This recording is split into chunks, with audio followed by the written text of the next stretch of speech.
In 2150, humanity learned the Earth's magnetosphere would collapse sometime in the next half-century, eliminating all life on the planet. Decisive action was required, but the secure transport of an entire civilization would demand a new kind of cooperation, a new kind of courage, and a new kind of union. Thus, in 2159, the United Colonies were formed to make that journey possible. Just 1 year later, the Galileo, the first of many colony ships, touched down here on Jemison, beginning a new era of human history, the age of the United Colonies.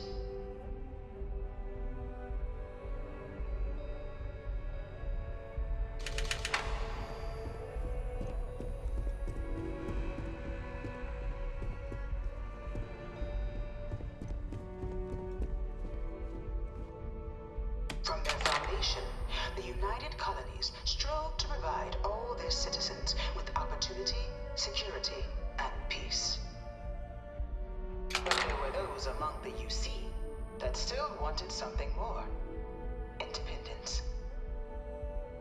So in 2161, the UC issued the Centaurus Proclamation, granting UC citizens the right to settle distant worlds and form their own sovereign powers. It wasn't long before the first new faction, the Free Star Collective, was formally organized in 2188, later followed by House Varun, revealing themselves to the universe in 2230.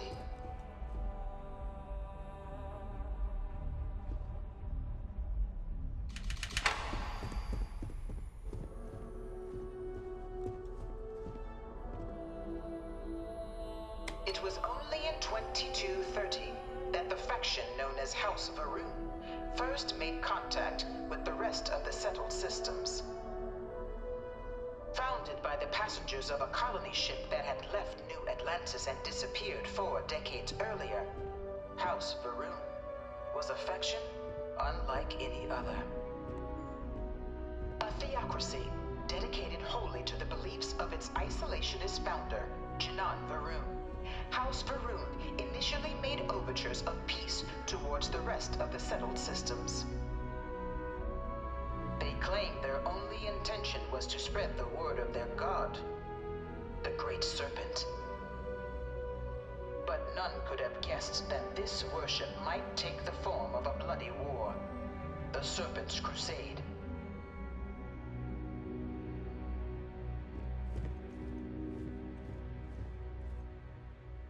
The Free Star Collective was initially founded in 2188, when the citizens of Aquila banded together with the pleasure city of Neon in mutual defense.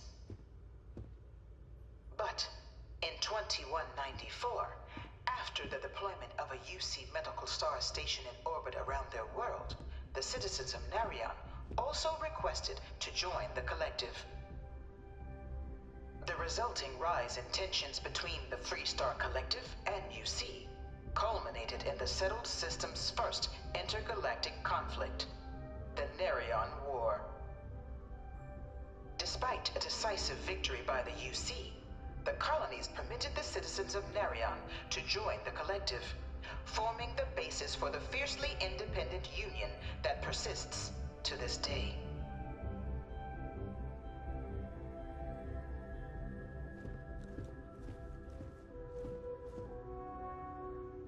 Beginning in 2240, House Varun forces declared all-out war on the rest of human civilization, initiating the Serpent's Crusade.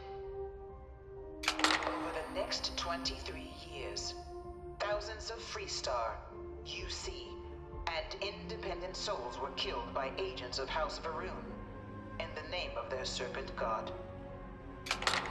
It was only with the death of their founder in 2263 and the succession of his heir Jarek that House Varun finally sued for peace. There remained, however, select members of House Varun who refused to recognize the cessation of hostilities their leaders established. Even after After House Faroon's mysterious disappearance, these zealots remain a threat to all who encounter them. Their pacification, a goal of all space.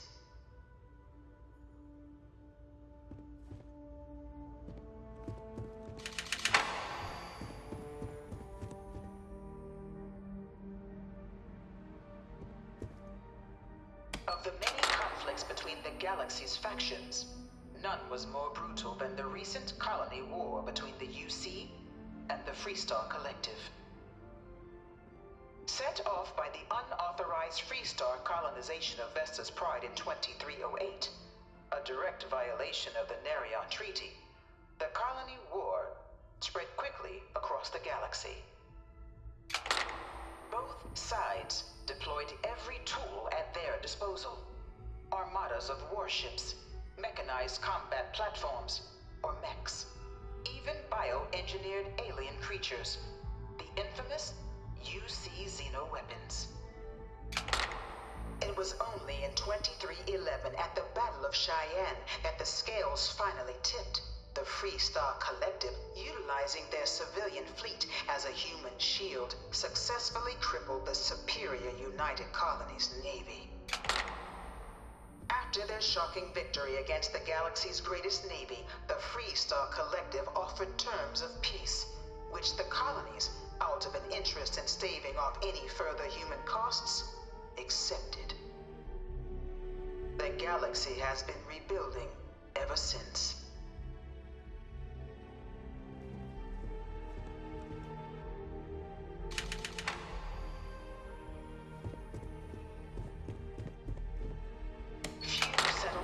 Were left untouched by the colony war. But nowhere could the viciousness of modern warfare be seen more clearly than on the Freestar planet of Nera.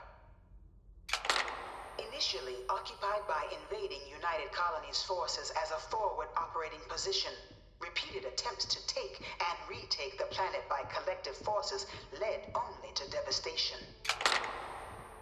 Swaths of the world were transformed into scorched husks, a nightmarish testament to the depths of human ingenuity and human cruelty. And today, Nera remains a continuing reminder to the horrors of unfettered war.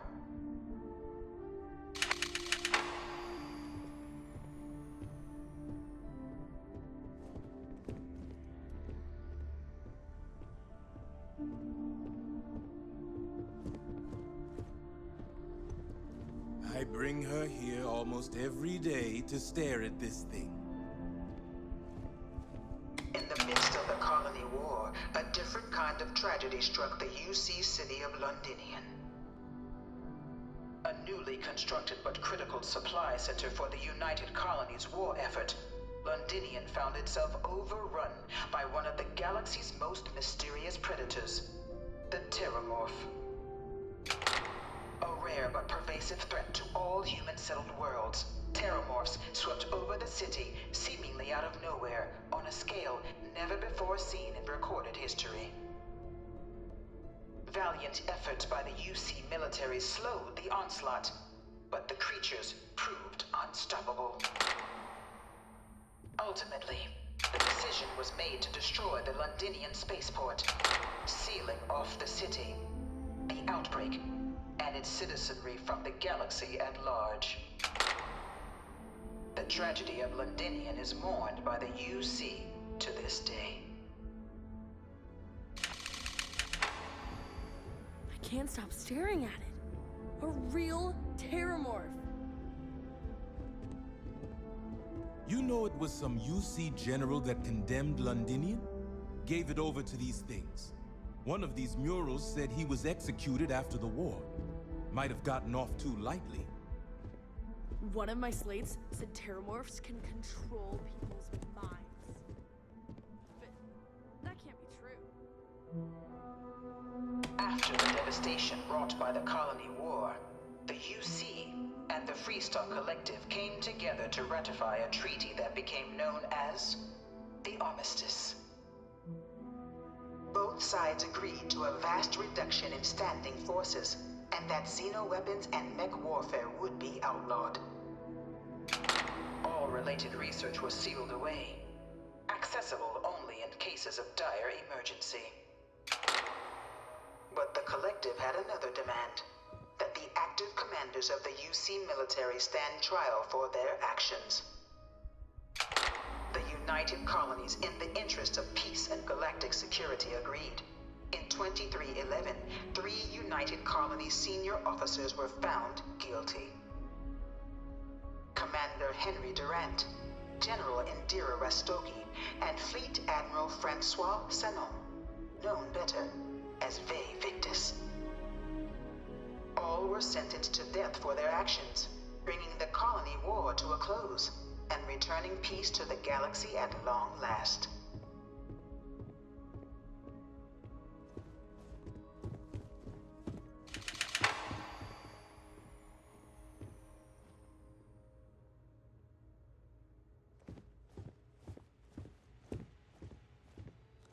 Yeah?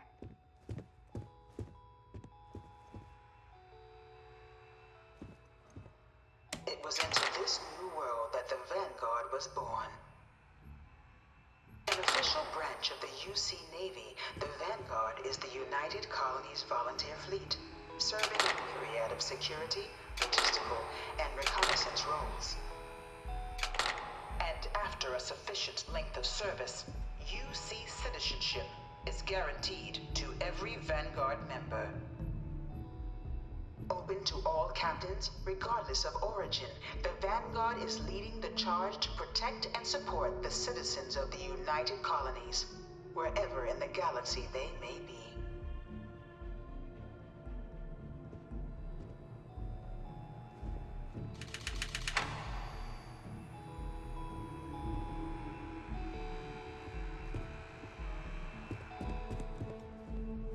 No one is born a United Colony citizen.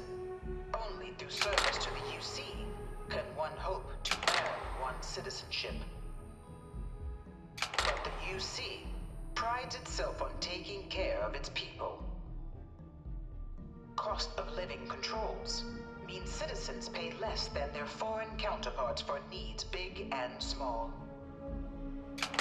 All citizens are issued a grant upon joining to get themselves on their feet. And only UC citizens have the opportunity to purchase property, getting the chance to live in one of the most beautiful cities in the settled systems. By joining the Vanguard today, you too can begin earning your place here, in the heart of galactic civilization, as a citizen